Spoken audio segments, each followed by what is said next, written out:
What's up, y'all, man? I wasn't even gonna do this video now because I'm tired. Got off work at 11:30, went to the gym, said I gotta come and watch this pay-per-view. Man, this has been one of the best pay-per-views I've seen from WWE in a long time. Like, from top to bottom, this pay-per-view was lit. Every match was off the chain. Like, they put their heart and soul into this pay-per-view, in my opinion. I give it a 10 out of 10, 5 out of 5, A plus, whatever rating scale y'all using. I'm giving it a perfect score. Perfect, perfect, perfect. Now, next thing, I don't even know where to start at because I was really feeling tired and I was feeling out of it, and I was watching Finn Balor take on Pete Dunne. And I ain't gonna lie to you, I was rooting for Finn Balor. When Dunn got involved in WWE, I was a fan of him and everything, but over time, I haven't been a fan of him lately. Nevertheless, I started rooting for Balor. Man, my juices started flowing, man. You talk about a chess match, man. These dudes here, oh my God, man, they were going back and forth. They were countering each other. I ain't gonna lie to you, man. I thought Finn was gonna lose the title because the dude Pete Dunne, he does the joint manipulation. He was bending his hands back, snapping them. He was in control of the match. He was countering his moves. Finn kept attacking his knee. Man, this was a fucking awesome ass back and forth match between two of the top guys. I mean, you got Pete Dunne. You know, he was the UK champ for like 400 days, 600 days, or something like that. And then Finn Balor, he's been on top of his game for a while, and these last couple of years, this is the best he's ever looked. So now, one thing I did want to mention. So, in the TakeOver history of Finn Balor, he has the most wins at TakeOver, which is 12. He's won 6 straight TakeOvers prior to this match against Pete Dunne. And he's only lost one match at TakeOver.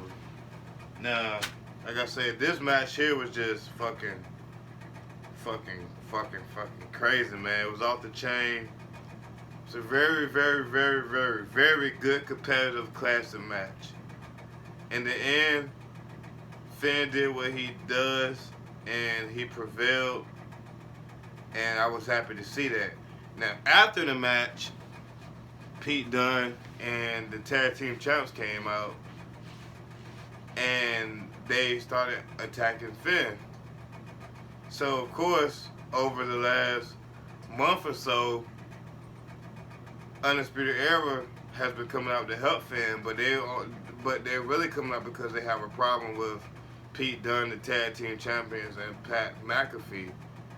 But nevertheless, everything ties in together, so they came out to help Finn. Now, Kyle O'Reilly and Finn, they just battled twice for the title. The first time, Finn got his jaw broke by Kyle. The second time, he broke Kyle's jaw, so they gained a mutual respect there. And I know Kyle ain't happy about that, but at the end of the day, they still gained a mutual respect. Nevertheless, he wanted to help Balor up, and Balor was reluctant at first, because of course he's going to be reluctant. But then he helped them up. They got up, and they were doing their the Undisputed Era pose. I'm not sure if I'm doing it right, but they were doing the Undisputed Era pose, and Finn Balor was doing what he does. And then Adam Cole hit us with the big time shocker. He super kicked Balor right in the face, and then Kyle O'Reilly was like, man, hey man, oh, what the fuck you doing? Then he got super kicked in the face. So now it's got us wondering, is this the end of Undisputed Era? I would think so. I mean, obviously Bobby Fish is not there. He got hurt, still recovering from injury. Probably out the hospital now. Then you got Roderick Strong. Adam Cole told him to come with him, but he stayed in the ring. So I feel like it's probably going to be the end. I mean, eventually all good things do come to an end. You know, they've had a good run. It might be time for Adam Cole to go to the main roster. We just don't know what's going on right now. I mean, you know, Cole's probably tired of him, you know, coming out to protect Finn. He does want to be the champion, obviously. He was a champ for like 400 plus days. So it's going to be interesting to see how that plays out over time.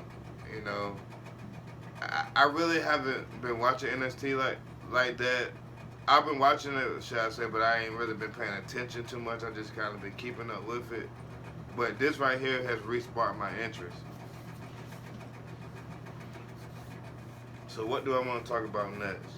Let's see. Let's go with Kushida versus Gargano. Now, before I go on,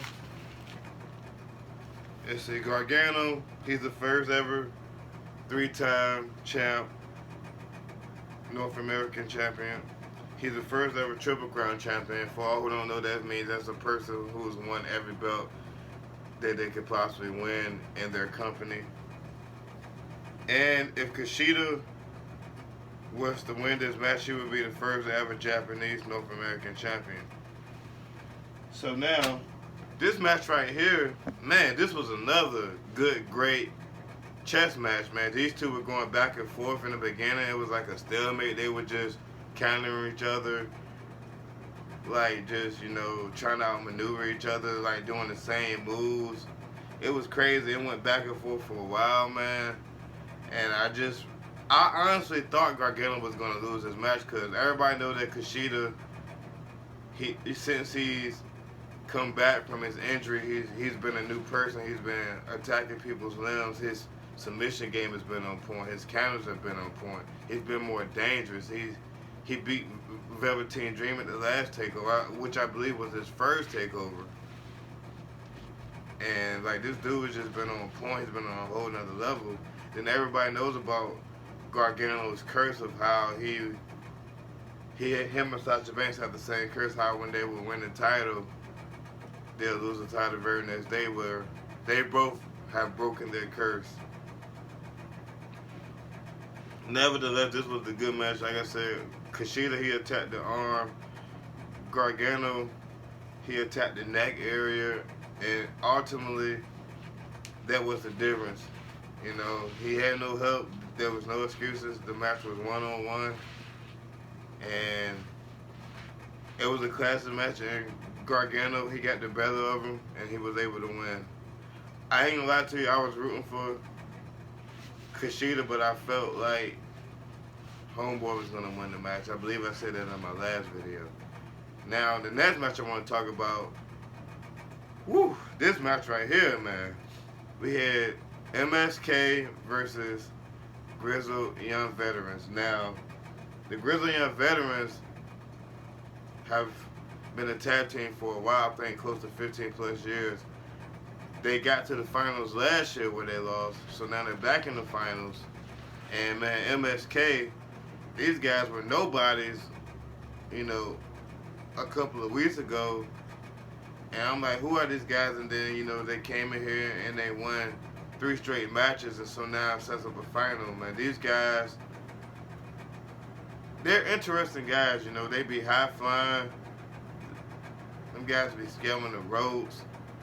They're innovative, you know. Some of these moves I've never seen before. Like the one guy, he'll do a backflip and then the other guy will push him. Never seen some shit like that. And like I said last time, the Grizzly Young Veterans, they are like an old school team, you know, that's going to cut the ring off, try to ground you. Don't do much high flying, but when they do, it's calculated. So it was a clash of styles. But this was a very, very, very, very, very good match. I was impressed. The action in this match was just crazy.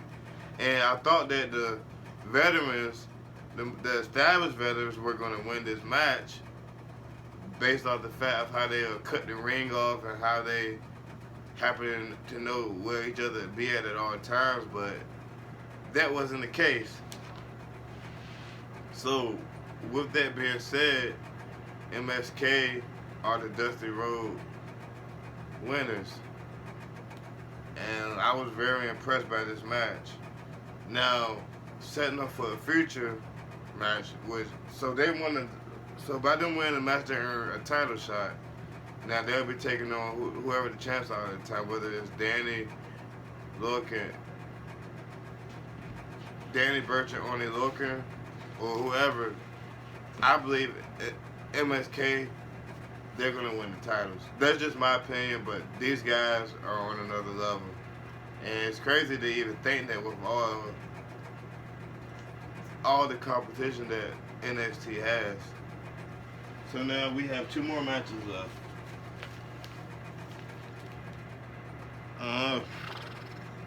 Let's talk about Toni Storm versus Io Shirai versus Mercedes Martinez. This match was also for the title. Oh, by the way, the Finn Balor match and the Pete Dunne match was for the title. If y'all didn't know, the Gargano match and the Kushida match was for the title. Both champions retained. So now, if Storm won this match, she would be the second woman to hold the UK title and the NXT title. And I believe the first is Rhea Ripley. I'm like 100% sure. But this was another good match right here. I wasn't sure who was going to win. I was leaning towards Io because she has the most experience. But one-on-one, Io hasn't had the best luck against Storm. Now, obviously, I know this wasn't a one-on-one match, but she hasn't had the best luck. And then Mercedes Martinez, she's a 20-year vet. She's been, so she's been doing this a while. She's very savvy. She's very dangerous. So I wasn't sure who was going to win the match.